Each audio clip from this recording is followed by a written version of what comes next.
जय भीम दोस्तों, आज की वीडियो बहुत खास है। ऐसा अंधविश्वास पाखंडवाद आपने ने कभी नहीं देखा होगा। आज हम एक वीडियो के माध्यम से जानेंगे। चलिए शुरू करते हैं। एक बुढ़िया और उसकी बहू पर एक जबरदस्त कहानी।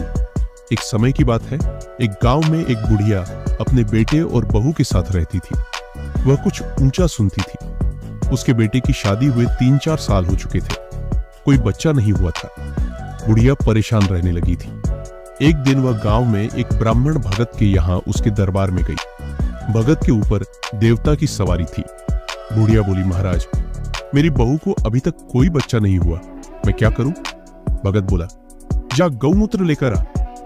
बुढ़िया ने ऊंचा सुनने के कारण उसे सुनाई कम पड़ा और उसने गौमूत्र की जगह बहुमूत्र समझा।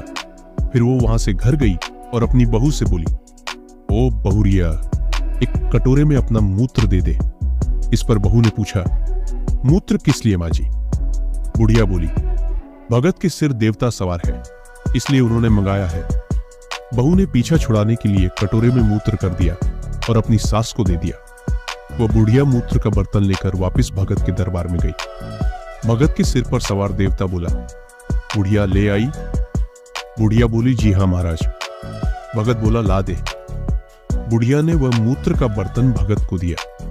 भगत ने उस मूत्र पर कुछ मंत्र बड़बड़ाए और गौ माता का आशीषमान और अमृतमान खुद पिया और सबको थोड़ा थोड़ा पिलाया और अपने ऊपर और सबके ऊपर छिड़का। और फिर बुढ़िया से कहा कि तू भी पी ले इस अमृत तुल्य पवित्र प्रसाद को और अपने ऊपर छिड़क ले और बचा हुआ अपनी बहू को पिला देना।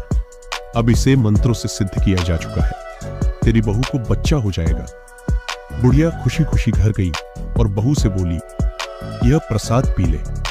बहू आई और देखा कि यह तो उसी का मूत्र है जो उसने ही कटोरे में दिया था। बहू ने साफ इनकार कर दिया कि वह अपना मूत्र नहीं पिएगी। बुढ़िया बोली, वहां दरबार में देवता ने पिया, मैंने पिया, पर तू क्यों नहीं देवता का कहना मानती?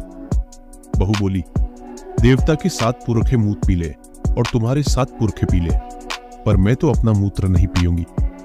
बुढ़िया परेशान होकर वह फिर ब्राह्मण भगत के दरबार में गई जहां देवता की सवारी थी। भगत ने पूछा, बुढ़िया अब क्या परेशानी है? बुढ़िया बोली, बहू ने तो यह प्रसाद पीने से मना कर दिया। देवता ने पूछा, क्यों? बुढ़िया बोली कि बहू ने कहा कि वह अपना मूत्र कभी नहीं पिएगी। भगत जोर से बोला, क्या अपना मूत्र? बुढ़िया, क्या तू गौमूत्र नहीं लाई थी? बुढ़िया बोली, आपने ही तो बहुमूत्र मंगाया था। भगत बोला, बुढ़िया, तेरा सत्यानाश हो, सबको अपवित्र कर दिया, मैंने तो गौमूत्र मंगाया था। अब बुढ़िया की बारी थी। उसने धीरे से चप्पल निकाला और भगत के ऊपर बजाना चालू कर दिया और बोली, तुझ पर कौन सा देवता सवार है जो तुझे पता ही नहीं चला किसका मूत्र है? मैं तो कम सुनती थी, लेकिन तू तो देवता है, तुझे तो पता होना चाहिए था। फिर उस भगत को खूब धो दिया। अंत में यही शिक्षा मिलती है कि मनुष्य होने का परिचय दो। किसी भी बात को आंख बंद करके मत मानो। अपना दीपक स्वयं बनो। अंधविश्वास व पाखंडवाद हटाओ, देश बचाओ। स्वयं जागो और दूसरों को भी जगाओ।